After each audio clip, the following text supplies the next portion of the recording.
Hey, it's Andrew Downs. I'm proud to support Three Beards Media, and I would love to work with you. If you need merchandise for your company, organization, band, softball team, whatever, I can help. From name brand apparel to promotional items, large orders or small, online stores, and more, I can help your brand stand out. AKC Marketing is local, based in Johnston, and we are an employee-owned business, so our costs are low and our turnaround times are fast. But most importantly, we give you personal service to make sure you get exactly what you're looking for. Email me at andrew@akcmarketing.com or find me on social media and let's make some cool stuff together. Now sit back and enjoy this Three Beards Media podcast.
Welcome back to In the Side of the Storm, where we talk all things Cyclones. We are live from the AKC Marketing Studio with Andrew Downs and sponsored by Rebelton Distilling Company out of Osceola, Iowa, and Dan Douglas with Green Beret Realty. I'm Dave Larson here with my Storm Team partner and Cyclone great, the legend, Marcus Fizer. Marcus, good evening. How are you?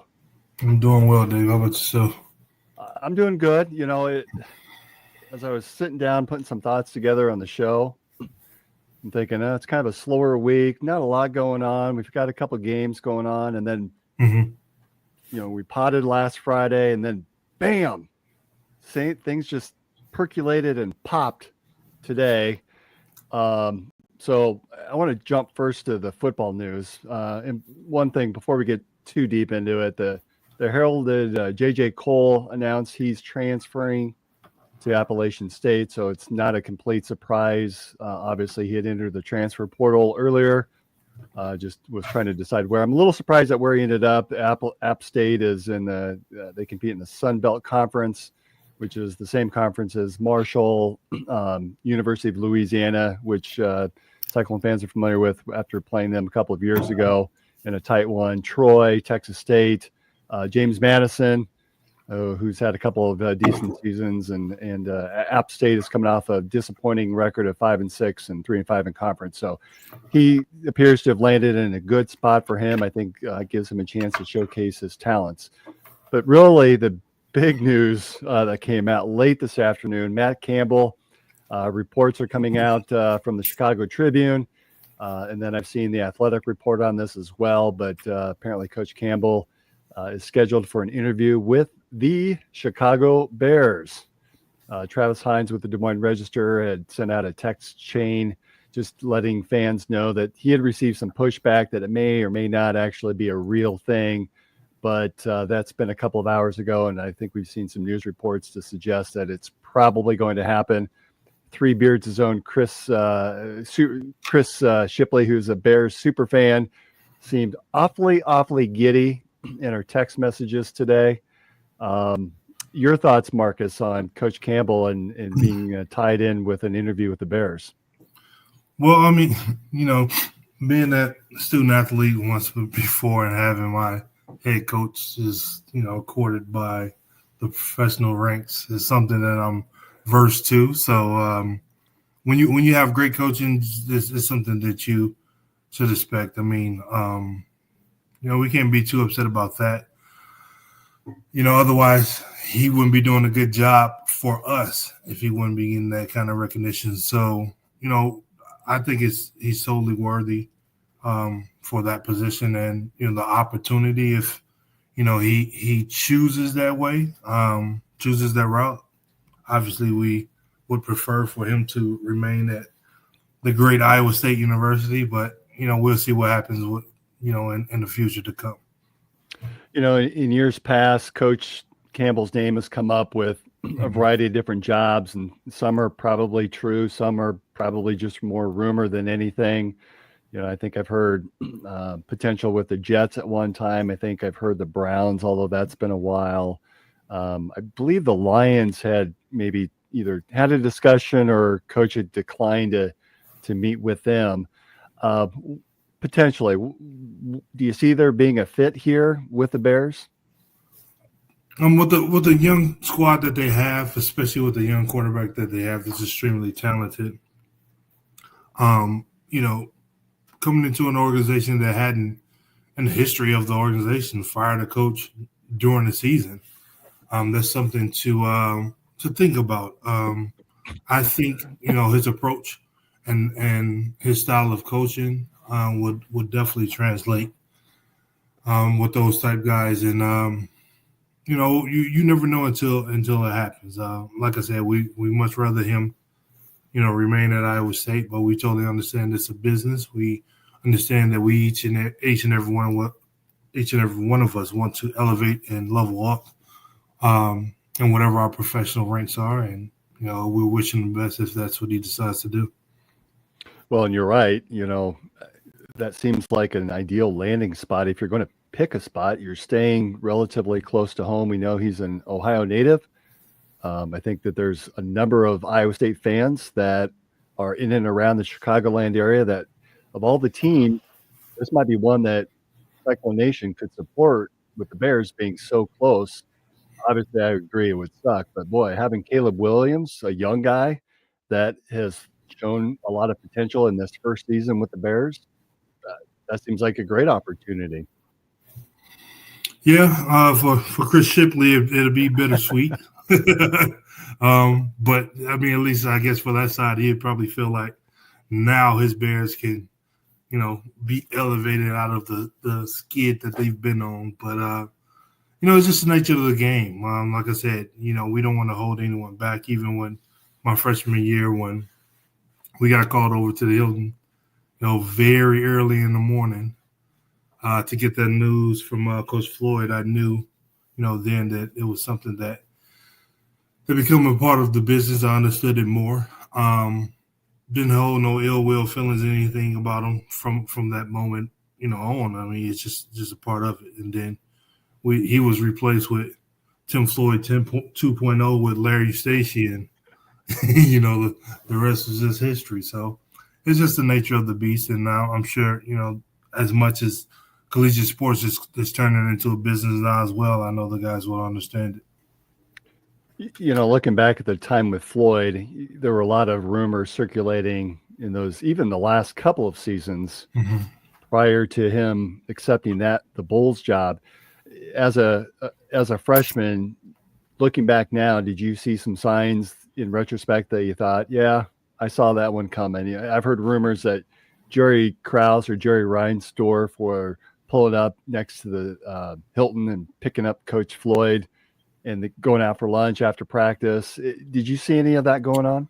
I didn't see any of that. I saw them quite often at games and things of that nature, and I knew at that point, I mean, I didn't really even know how to play basketball, so I knew at that point they weren't there looking at me. So, you start putting two and two together, the more and more you heard about different things. But, I didn't let it affect my play. I mean, like I said, I was learning to, be a student athlete, learn how to play basketball better. Once the news came down, I mean, I never once had an ideal about transferring. When Coach Eustachy came in, and we sat down and had a talk, and got into practice, I realized that it happened for a reason, and like I said, the rest is history. Well, you talk about the transfer portal. That's probably the biggest thing that's concerning for me, is that the portal itself closed, but yet with the new rules, head coach leaves, that reopens it up for another 30 days for those players. And I just, here we are coming off our best season ever, most wins, in history, a lot of promise for next year. Boy, I think that'd be a big hit to the team if he were to choose to leave. It definitely will. And I think if I would have decided to transfer, maybe some guys would have, left as well. But that didn't happen. We'll see what happens with this situation. But we know the power of the Shield. We know they got the ability to put a lot of zeros behind a lot of numbers over there. So that's something, like I said, when you could change the dynamic of your family and generations to come, that's something you have to entertain. I want to talk a little bit more about that, but you raised a point about the Shield. Are you hearing any noise coming from your area about Bill Belichick and the Raiders? No, the only thing I've been hearing mostly is just the fans really want Deion and Shedeur. Oh. If it's not Deion and Shedeur, then they're thinking, if we can get Cam Ward, which will, be just as good or not even better, or the young fella Jalen Milroe from Alabama. So those are the things that we're hearing mostly around here. I hadn't heard much of. You said Bill Belichick, isn't he at UNC? He is at UNC, and so he's apparently a couple of teams reportedly have reached out to talk to Coach Belichick about perhaps jumping back into the NFL. I understand he's got a $10 million buyout, though, that drops June 1st to just $1 million. So some interesting transactions or potential transactions coming up for the NFL and Coach, if he decides to jump back into the NFL. Yeah, that's very interesting. But like I said, I hadn't heard anything about it. I may jump back on the that's being the hometown. I'm kind of upset with them right now for letting Antonio Pierce go. So but I think that will be dynamic if they were able to land him. But we'll see what happens. Coming back to Iowa State, also announced today offensive analyst Kyle Kempt, the quarterback who led the Cyclones to that infamous 2017 victory at Oklahoma when all seemed lost, and we ended up leaving Norman with a big W. Announced that he is joining the staff at Drake University in Des Moines as their offensive coordinator, joining another former Cyclone who's now the head coach, Joe Woodley, who's sliding over from Grandview University after winning the NAIA National Championship this past season. So with Kyle Kemp's move to Drake, does that lead? Should we be reading anything into that in Coach Campbell? Man, it's hard to read anything into anything nowadays. You just got to see what happens and come what may. You just wish for the best in all situations. Especially you're going to be biased towards your personal own situation, but you never know what's going to happen. In these ranks. Well, be prepared. And again, for Kyle Kemp, that's an opportunity for him to be an offensive coordinator, to run the show on the offensive side of the ball and have that autonomy, which I'm sure that he has a lot of say in the offensive room today and on the coaching staff, but obviously has Taylor Mauser, who is the current OC. So certainly wish Coach Kemp a long, prosperous career, and who knows, maybe we'll see him back in Ames again someday. I tell you what, though, if defensive coordinator John Heacock has some sort of announcement in the next couple of weeks, I think I will then really be worried. So. Really be worried. Now you're starting to. Now the puzzles of what the picture that you're seeing in the future will be starting to come a lot more clear if something like that happens. But hey, we'll see. Fingers crossed. This is very early, very preliminary, but initial list of potential replacements.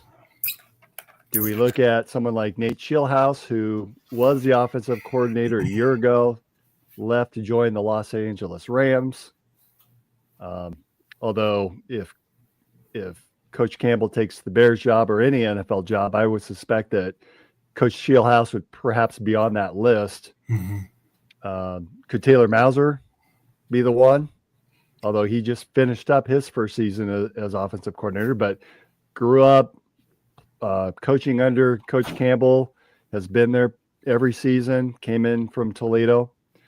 I think a lot of the offensive players were excited when Coach Mouse was named the offensive coordinator, replacing Coach Shieldhouse. So I think that would probably play over fairly well and maybe help us to retain some players, especially on the offensive side. And I want to throw another name out there for you. This is coming out of left field. What about a guy by the name of Brent Big Play Curvey? Huh? Hey, I don't know where Brent is tonight, but I think we need to question any other three. I'm for any other three. I don't know if Brent has thought about being in a head coach's role. So I think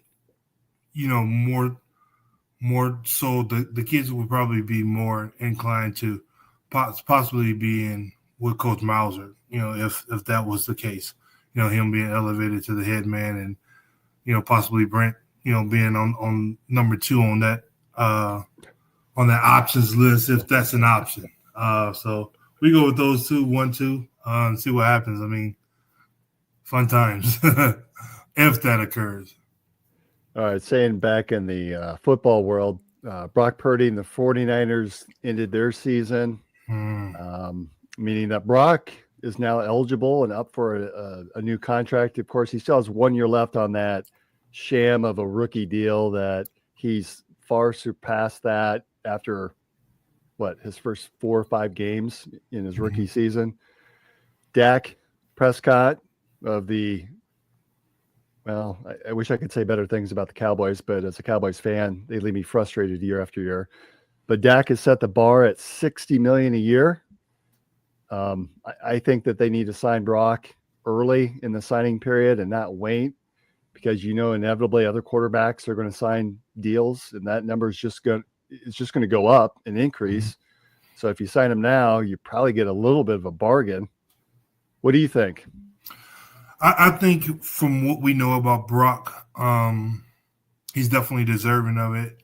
I definitely think his representatives and everyone may push to get it done earlier so they can get the ship back on course. I mean, they made it to the Super Bowl, the year before. So it wasn't a good year this year, injuries and all that type stuff that occurred. But being able to get that deal done so they can structure what's going to happen. I hope we get $100 million a year being a Cyclone fan. But, I think he's the type of guy that will even take some, a structure that's a little bit less to be able to compete and win the Super Bowl. I mean, it's tough being right there. It's tough being right there and not winning it and knowing that you have the tools to win it all. And it'll be a tough situation. I personally think them waiting so long for Dak and CeeDee Lamb, hurt this season. I mean, it's been some really talented teams down in Dallas. And not to see it come into fruition of winning the Super Bowl. I hate to say it, it's been almost 30 years, Dave. I mean, that's a long time to not win the Super Bowl for an organization like that. And with the thanks for the reminder. Powerhouse for the powerhouses that they've had over the course of the last couple of years. So it's going to be interesting. What number do you think? What number do you think they land at? Because I agree. You got to kind of get him set so you know what kind of money you have to deal with to sign other free agents. But if you were to take a guess, what number do you think they land at with Brock? I think, if the barometer is set at 60, and that means every year it gets higher. So if he can get the closest to that 60 or be at 60, I mean, I think Lamar Jackson could have gotten a little bit more, and he piped it down a little bit, if there's something to say or whatever, to be able to structure the team.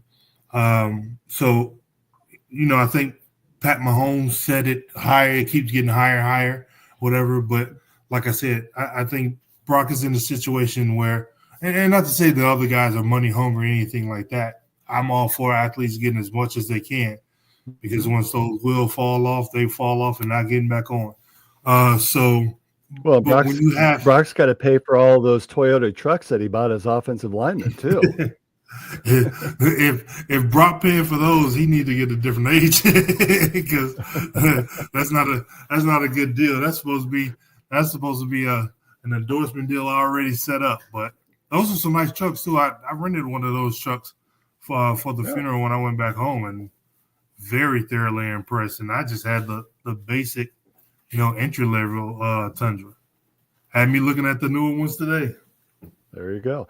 If I'm going to predict, I think that Dak at 60, I just don't see Brock. Remember, this is his first big contract. And I want to say the 60 for Dak was his second one. So I'm going to guess 50 to 55 range, which is incredible to be for any player, much less the last pick in the draft from Iowa State University. I think Brock has done himself good. And boy, I hate to say settle for 50, but that's a great number to land. Yeah, I was feeling about 55 to 57-ish. If to maximize as the amount of money that he can without hurting the team. If it's going to help the team a lot more, then he may, dial it back a little bit. I mean, because, in years to come, they always restructure and then try to, get higher and higher. I think with Dak really had the leverage with the Cowboys. CeeDee Lamb really had the leverage at the time to get that much money. But, like I said, look what the season turned out to be for them. And I don't think Brock and the 49ers, are looking to have a season like they had this year and, next year and the years to come. Well, I think you make two excellent points that I don't know that Brock necessarily has that leverage because he still has a year left on the existing rookie deal. So the 49ers could probably play a little bit of hardball. And two, you're right. Brock is such a team player. I think he understands that, hey, I got to have studs around me to make all of this work. And ultimately, I want to win Super Bowls. So in order to do that, I got to have players. Yeah. He's young. He's tasted it. He's been there. He knows he can get the team there. I mean, he had a messed up elbow and still, played extremely well to progress on that far. So, like I said, once you get that close, had I come back from my junior year, there's no question I didn't feel like we wouldn't have made it to the national championship without a doubt. Getting that close, having that team, him being that quarterback that keeps elevating and keeps learning the game. I mean, we're not going to say he makes it look effortless, but he's really starting to understand. Once you understand the game, once I understood my jump shot, once I understood the different angles, not being 7 foot, but being a 6'8", 6'9" post player, I understood the game a lot more. And once you understand that, then the things that it takes to have success. And he's had more success in the pros than I have, and I don't think he'll be the guy that's searching for $70 million a year, and then the team is terrible, and then he ride off into the sunset like I got my money. We know he's not that type of guy. Yeah. All right. So you started to tease your teams, and there was a special reunion this week, and I want to talk a little bit about that and shift to basketball here. But first, let's take hear a word from a couple of our sponsors. Making great tasting bourbon requires the perfect combination of ingredients, conditions, and time. The longer it rests, the better it tastes. Revelton Distillery's new single barrel bourbon is made from 80% corn, sourced 100% from Iowa farmers. And unlike mass-produced bourbons, each barrel of Revelton's single barrel bourbon is unique, proofed on when it tastes best. As they like to say, it'll be ready when it's ready. And to ensure the highest standards of quality and flavor, owners Rob and Christy Taylor oversee the production and bottling. Every single barrel. Iowa born, Iowa aged, Iowa bottled. Try the new single barrel bourbon from Iowa's own Revelton Distillery. ReveltonDistillery.com.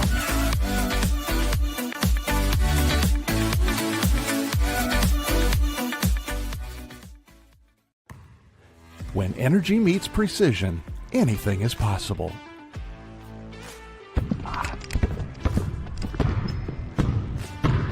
I'm Carter Hawley, the Chief Energy Officer of the Iowa State Cyclones. I'm full of energy on and off the court, but nothing gives me more energy than helping families find their dream home. And that's where Green Beret Realty comes in. They're more than just realtors. They're a team dedicated to getting things right for you and your family, just like we get it right on the court. Sometimes it takes a team to get the call right. And when you're buying a home, you want a team that makes all the right calls. That is Green Beret Realty. And here's the best part. When you buy or sell a home through Dan at Green Beret Realty and mention this ad, he'll make a donation to the We Will Collective, helping student athletes like me thrive on and off the court.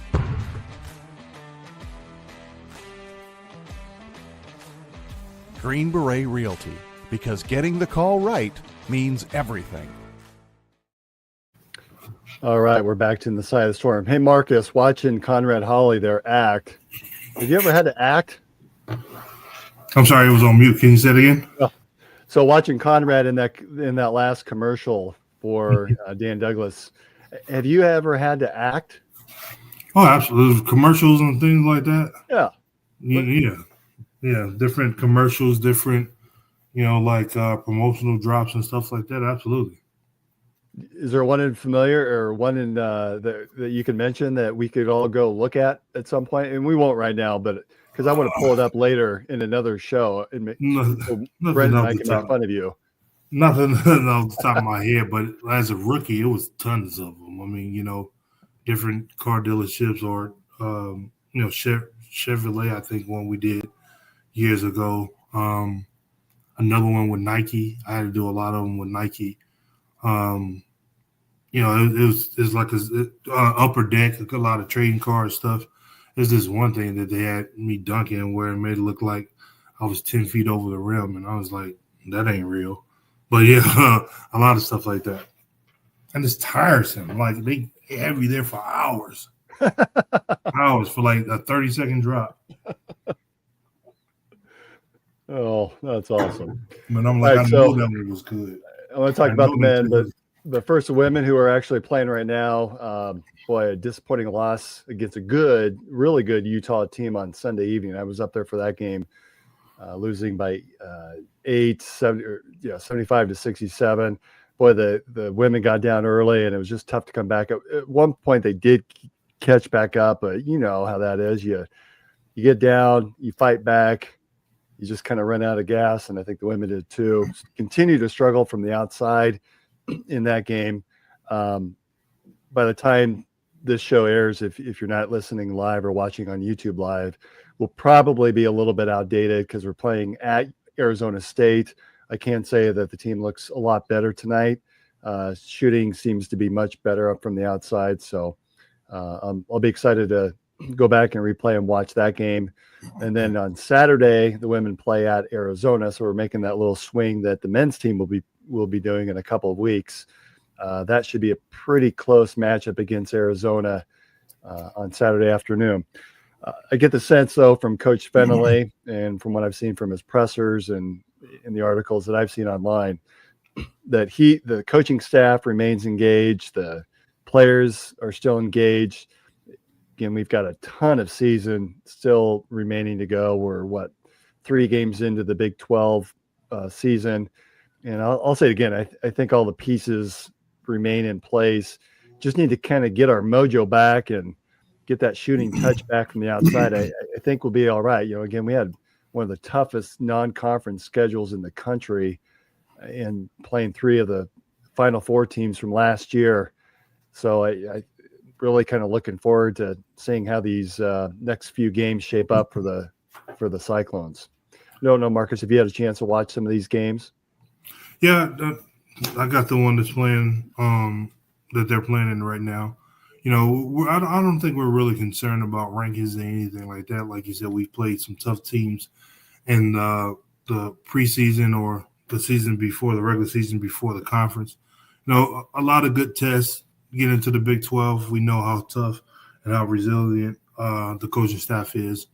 They took some lessons, some knocks on the head early on, but I think they're gonna bounce back in the Big 12, and again, it's not about the rankings. It's about, gelling at the right time. Once conference play come around, how tough the conference play is, getting ready to go into the NCAA tournament is what's more important. All right. So turning to the men, boy, they continue to impress. Last Saturday was a big day for multiple reasons. Game against Baylor. Iowa State, boy, they really won with ease. I know, Marcus, you had other commitments and weren't able to watch or make it back. Although I asked you before the show if you were like Dak Shepard, who was at the Golden Globes on Monday and was sitting there watching the Monday Night Football game on his phone while he's in the crowd. It doesn't sound like you had that same opportunity, which is unfortunate, but I totally understand. But still, won with ease against 25th ranked Baylor Bears, 74-55. It really wasn't much of a contest. But at halftime, that was one of the things that was pretty special. 25th anniversary of two very special teams in Iowa State history, the infamous Elite Eight team, starring none other than Marcus Fizer and Jamal Tinsley, that made it to that Elite Eight game. And a lot of players are back for that. I'm going to try to switch it over here to the my Twitter page. So I was there, able to sit kind of close, and was able to see some of the halftime festivities, and it was a lot of fun just seeing some of these old faces coming back. And I don't know if you've had a chance to take a look at some of these players as they came back and were announced or not, but familiar faces. Yeah, see Brad, see Richard. There's Justin and Brandon Cantrell. Boy, Cantrell That's looks my like rookie. He still looks like he can bring it. I mean, has he changed at all? A little bit. I think he's changed a little bit. We all look like we're about 46 now. Although Shane Power the Blue, he's a good-looking guy. He looks like he's in shape.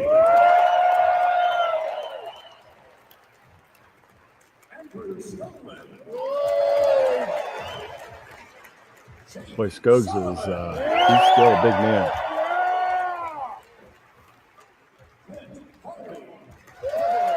There's your old college roommate, right? Weren't you Watkins roommates? Yeah, Thomas. Yeah, he lives down here in Phoenix. We see each other 2 or 3 times a year. Coach Randy Brown. Coach Brown, Coach Carroll. Yeah, a couple of coaches there, and when Coach Carroll left, he had some head coaching gigs as well. Wasn't he at the University of Denver? Assistant coach Yeah. Chapman. Yeah, me and Trey talk a lot also on Facebook. And there's the GOAT to me, Goaty. That was good player. Coach Eustace, as you could probably hear and see, had received the loudest ovations of the night there. And that was a lot of fun to see. Yeah, he needed that. I mean, I think we did some great things at Iowa State during his tenure, and after I left, did some great things. And, I know it didn't end quite the way we all would have liked for it to end. And, he bounced around, went some other places afterwards. But, I think, that was one of the better teams that he's ever had. So not to be able to be there was definitely saddening for me, the family and everything like that. But unfortunately, the situation, family comes first. I had to be back home for that. But I would have loved to have been there. Love to have rub elbows with the guys again. Hopefully, we get a chance and opportunity to do it again soon. But we'll definitely love to come back home and see a couple of games and see how things progress with this season. Having a fun season this year, and be able to be a part of that will be special as well.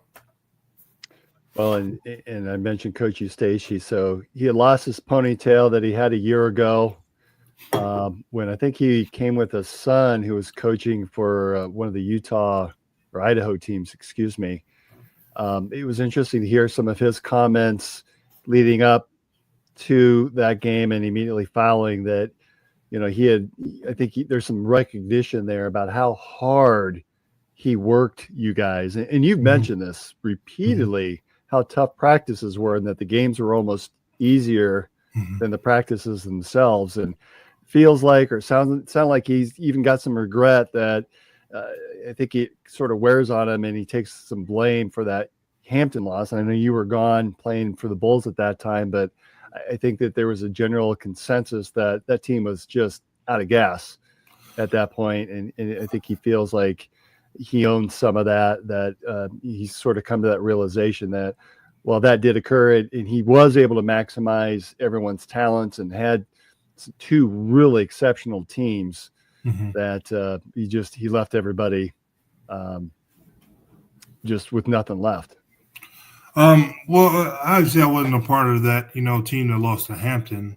And I always say, I don't want to get misconstrued in the ways of thinking that, he was a terrible coach. I mean, I think I was tough enough to be even able to play for a Bobby Knight. One of my Bulls teammate, AJ Guyton, was a tough guard. Shooter. His daughter actually plays for the University of Iowa right now. And he brought her up the same way, being, really tough nosed.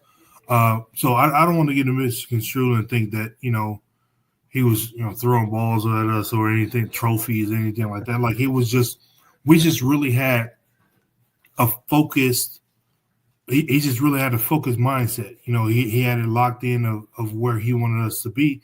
And it was like going to work. And we had our fun, after practice was over and things like that, traveling and all of that. It wasn't a prison or a concentration camp or anything like that, for lack of better words. He was just really, really focused. And, if you were mentally tough enough to handle it, then, everything was fine. But as the years progress, you run into different eras, different generations, and things get a little bit different.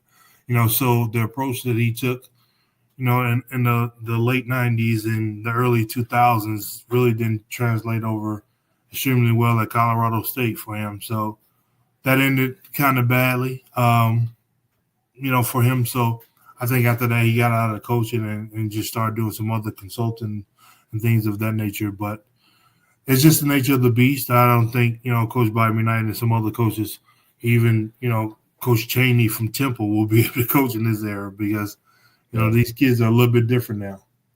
Well, and one of the interesting interviews was about a year or so ago on Cyclone Fanatic with Chris Williams and Brent Bloom, where they had a nice interview with Coach. And, there was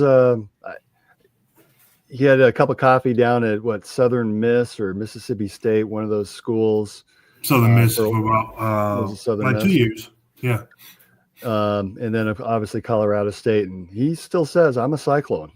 At the end of the day, that's he still has warm regards. And obviously in talking with you over the year and a half that we've been together on this show, and I think that you talk fondly of Coach and have warm memories there as well, and obviously recognize the challenges and tough times that were there, but also recognizing that you had some fun too. And that team that was recognized on Saturday, those two teams really very special and teams that all of us as Cyclone fans are going to remember you guys forever.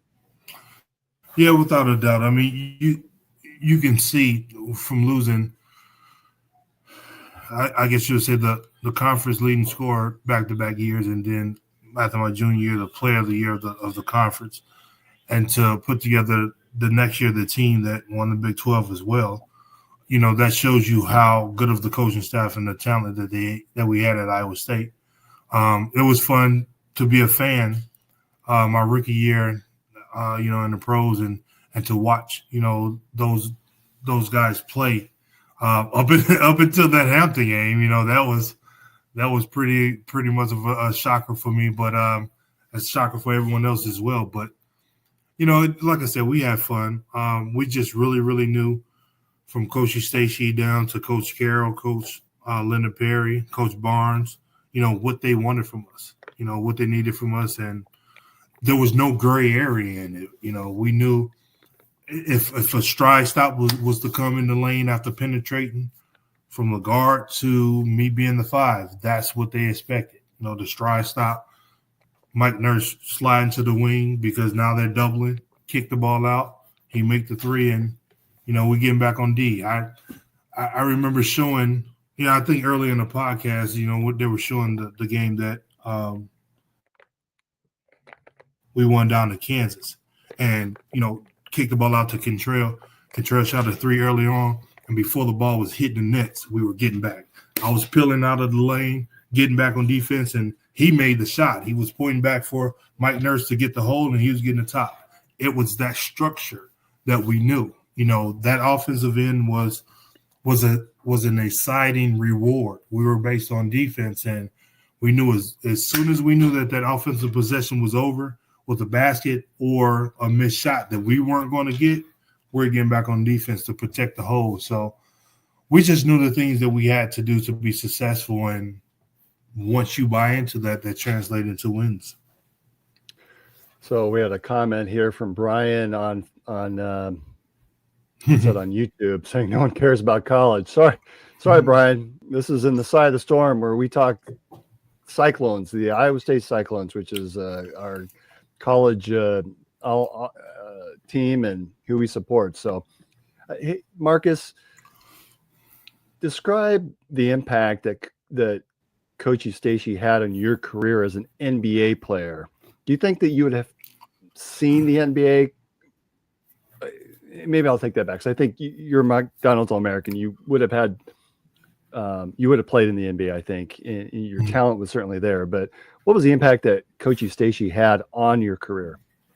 I mean, it was tremendous. I give him, like I've always given a lot of credit to Coach Bill Finley, Larry Stacey, and Jamal Tinsley. I think that was a trio that really put together a lot in me, and I would say Coach Leonard Perry as well. Coach Perry was on me extremely hard. Like there was no kind of star treatment or anything like that. To bring that coaching staff in, it really, really translated to my game, making me tougher, making me understand the thing that was needed. Basketball really was a job. It really was something that you celebrated and had fun, either in the second half when it seems like we were in control or after the game was over.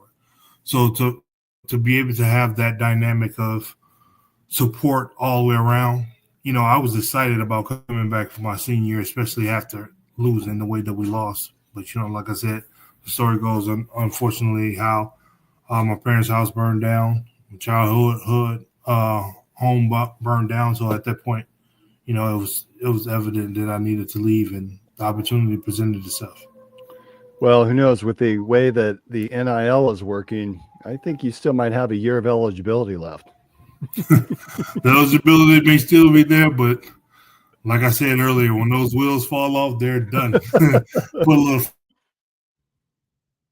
I could put a little fix and flat in them for a couple moments, but nah, I'm not hedging out on a Keyshawn Gilbert or Taman Lipsey. Those guys will blow right by me right at this point.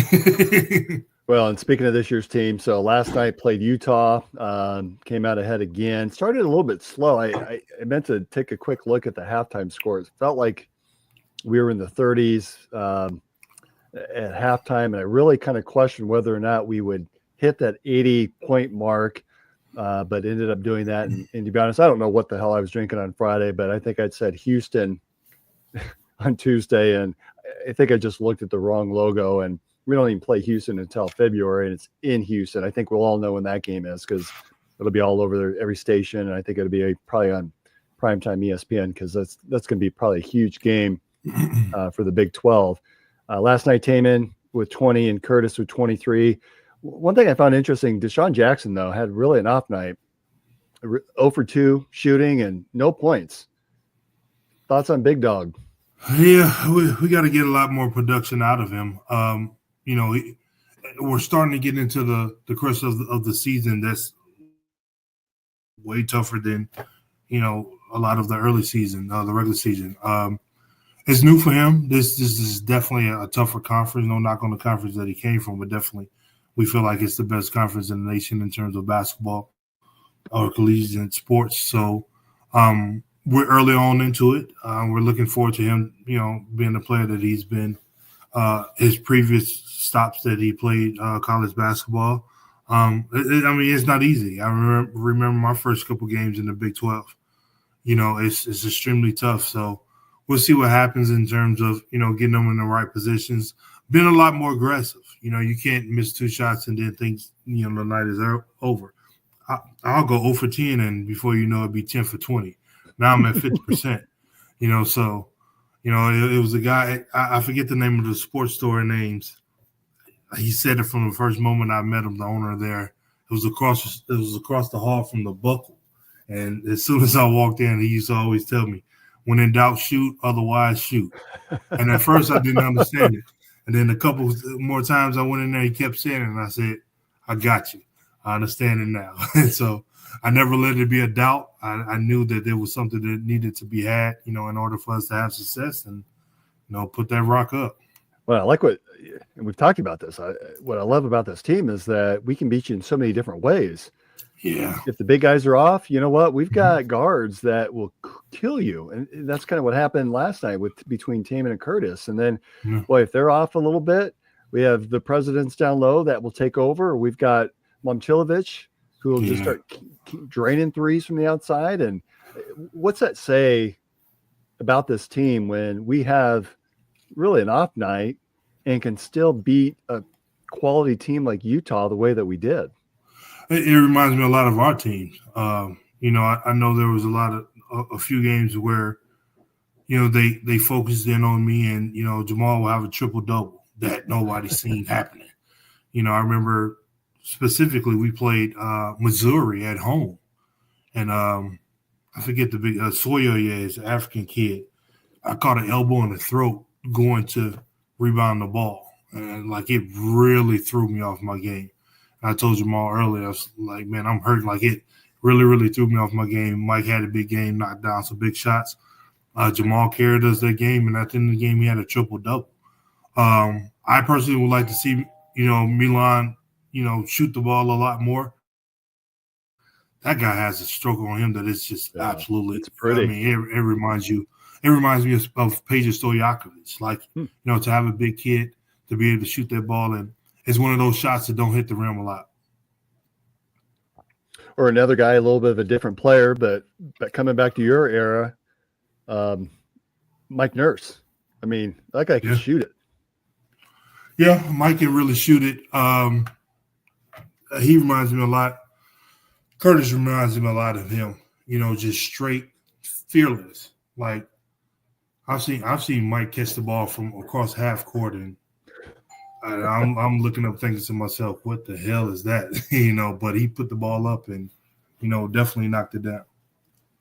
Not sure if you saw this, but last night the number 1 team in the country took a tumble against Florida, which you hate to say this, but Iowa State, next game is Saturday at Texas Tech. That should be a really good game.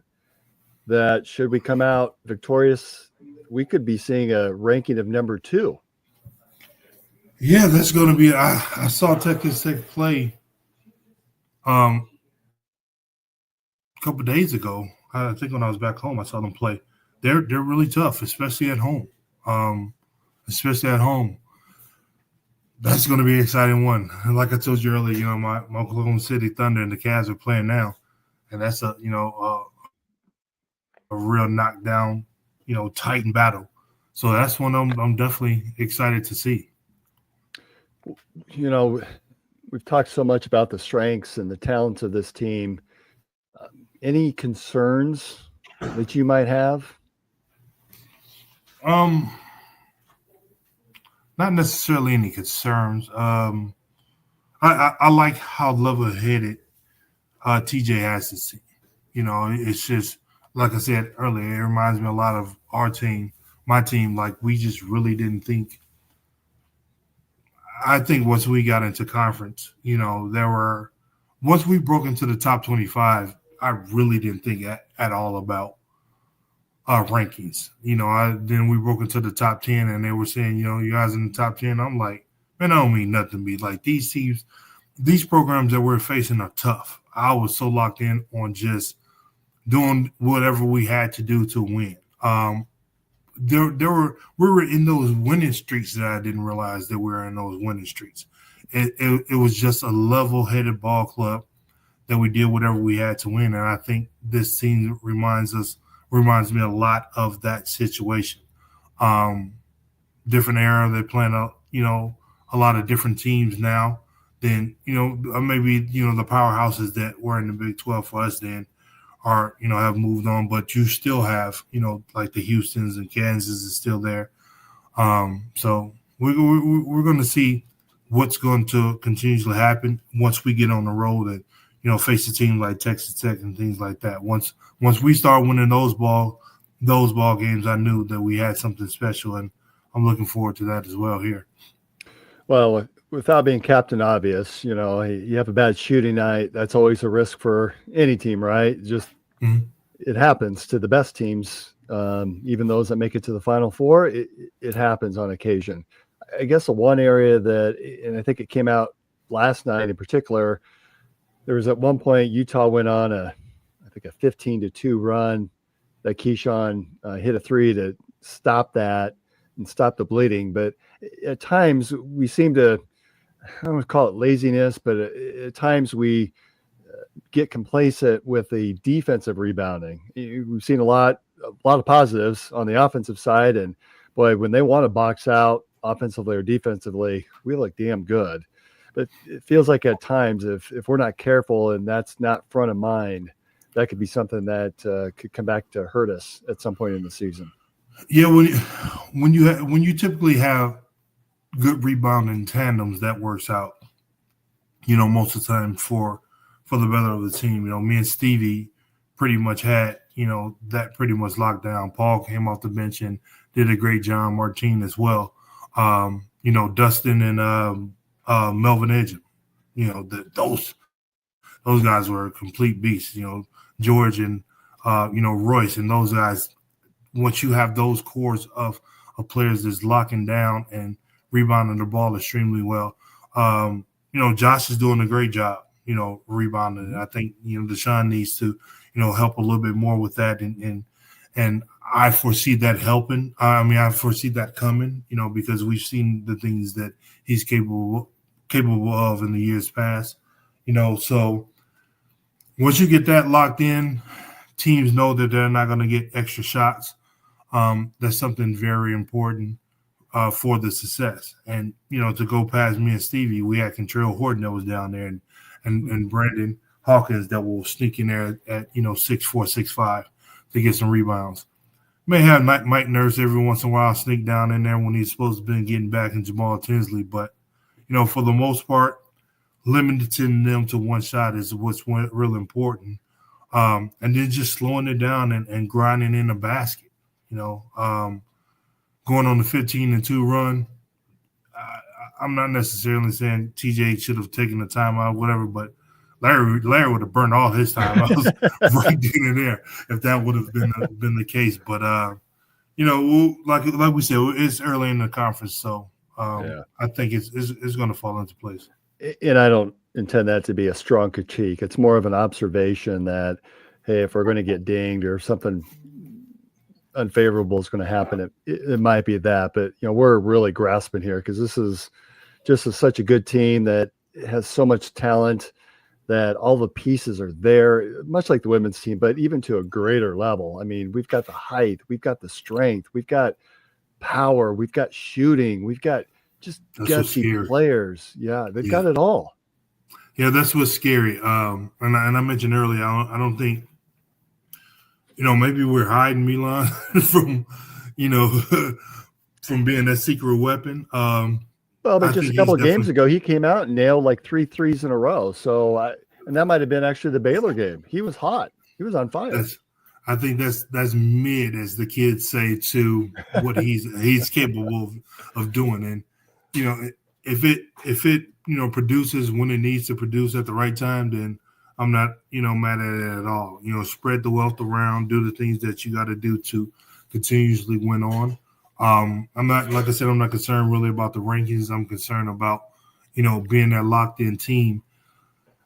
From the guard position, we got one of the most solid guards, tandems that we've seen in a while.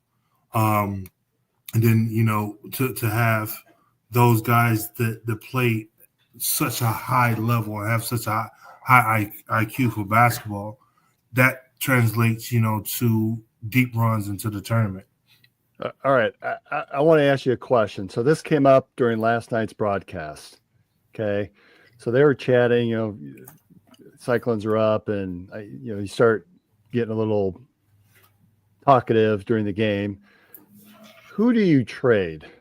Okay. Let's imagine that college basketball, you're able to make a trade mid-season. Of those three guards, Lipsey, Gilbert, and Jones, who do you trade?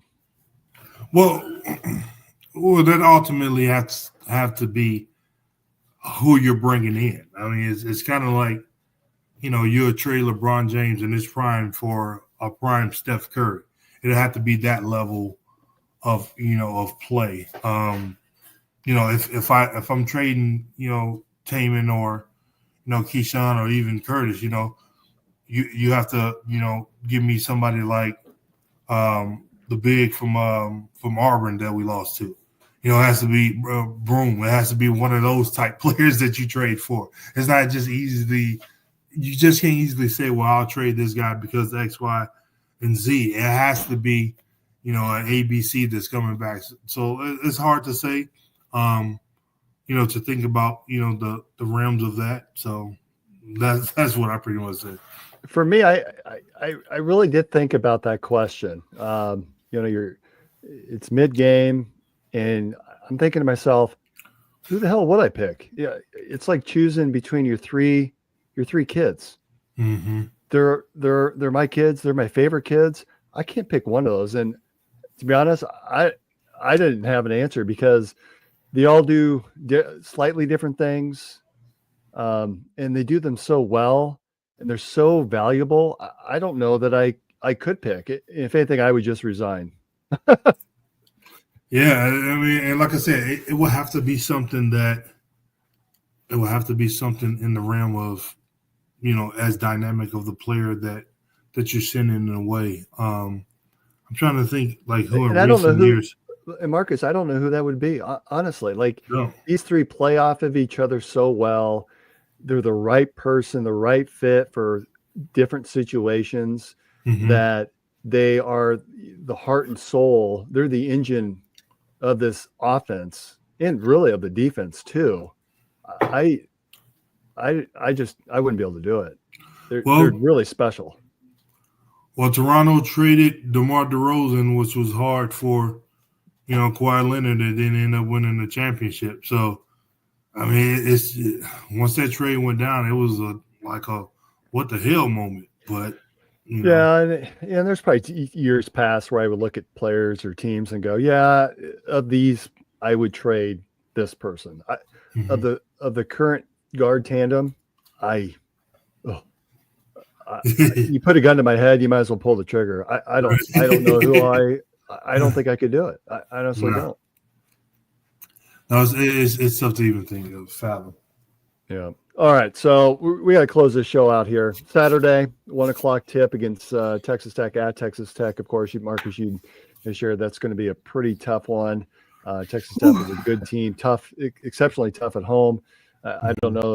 I think Lubbock is out in the middle of nowhere, and I don't know that we have a lot of success over the years. We had to go back and look at records, but I think that just generally is a tough place to play because of the venue itself. And then next Wednesday, a week from tonight, next week's show, that one should be interesting because it's a 6:00 home game against Kansas, the Jayhawks. So it'll be on ESPN2, which I don't know why you're putting that game on ESPN2. It feels like a bigger game than ESPN2, but next week's show should be a lot of fun for us. Well, I wonder if that's one of the shows that they may one of the schedules that they may bump up, but maybe at the same time, it's ESPN too. They need to bring some viewership for that program also, but we'll see. I've seen it happen. As far as the Texas Tech game, it's going to be a tough one. I got a big win down there. This one of those new arenas that is very inviting for their home crowd. So hopefully, it's one that, we know how tough the road is in the Big 12. We won some big games in Baylor, big games in Kansas. It's going to be that type level of a game. All right. Before we head out here, a quick shout out to our sister podcast, Old Man Strength. They had a really fun interview earlier this week with Ray Gun's founder, Mike Draper. If you've not had a chance to listen to that, I would encourage you to. That was a really fun listen for me. Of course, Ray Gun is the most famous store in the world, headquartered in Des Moines, and I think they've got 8 or 9 locations around the Midwest, and they create a lot of those fun shirts that you see us wearing around town. So if you've not had a chance of that, it's interesting to hear the backstory of Mike and how he started the business, and he's got some interesting stories to tell on Old Man Strength. So if you haven't had a chance, go ahead and take a listen to that. Thanks everyone for joining us. It's just been a privilege to have you listen in and watch on YouTube, and continue to like, subscribe, download, share with all of your friends and family. And that's another edition of Inside the Storm. We'll see you next time. Go Cyclones.